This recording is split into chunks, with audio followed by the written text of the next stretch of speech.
Well, Israel's close ally, the US, says it's sending additional military aid and deploying an aircraft carrier group in a show of support for Israel. Let's go live to John Hendren in Washington, D.C. John, so the US deploying this aircraft carrier strike group to the region, presumably all part of the unwavering support for Israel.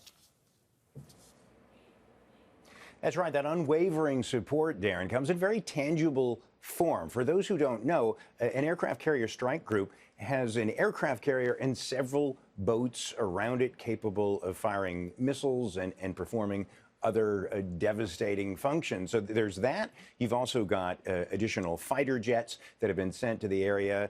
The Secretary of Defense in the U.S. says that additional aid, including munitions, have been sent and will arrive in Israel over the coming days. That tells you they don't expect this conflict to be over any day soon. So the U.S. is making this commitment of deterrence to deter anyone else in the region from taking advantage of this situation and threatening Israel.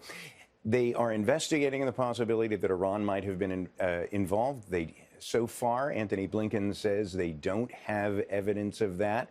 But if that were the case, that would be one of those parties that all of this is designed to deter.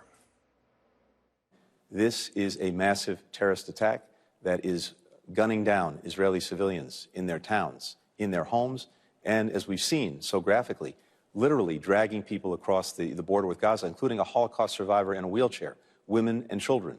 So you can imagine the impact this is having throughout Israel, and the world should be revolted at what it's seen. We have immediately engaged our Israeli partners and allies. President Biden was on the phone with Prime Minister Netanyahu early yesterday to assure him of our full support. I was on the phone with the Israeli president, the foreign minister. The entire government has been engaged throughout the region and well beyond. And John, so in terms of the diplomatic effort, I mean, Washington's been calling for restraint, but is it too early yet to talk about any possible US role in mediation?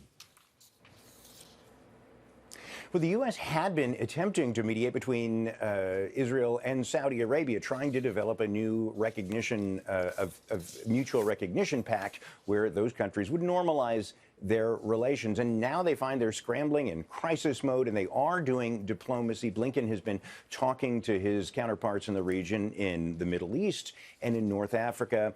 And yes, indeed, part of that is an effort to try to de-escalate that conflict. Another part of it is to try to see what can be done to persuade Hamas to release some of those captives that it is holding. Some are thought to be American. 4 American citizens have died in that conflict, among the many others who have as well. That's not the only U.S. interest, but that gives the U.S. a direct stake there, and they want to be deeply involved in these negotiations. All right, John Hendren, live for us there in Washington, D.C. John, thank you.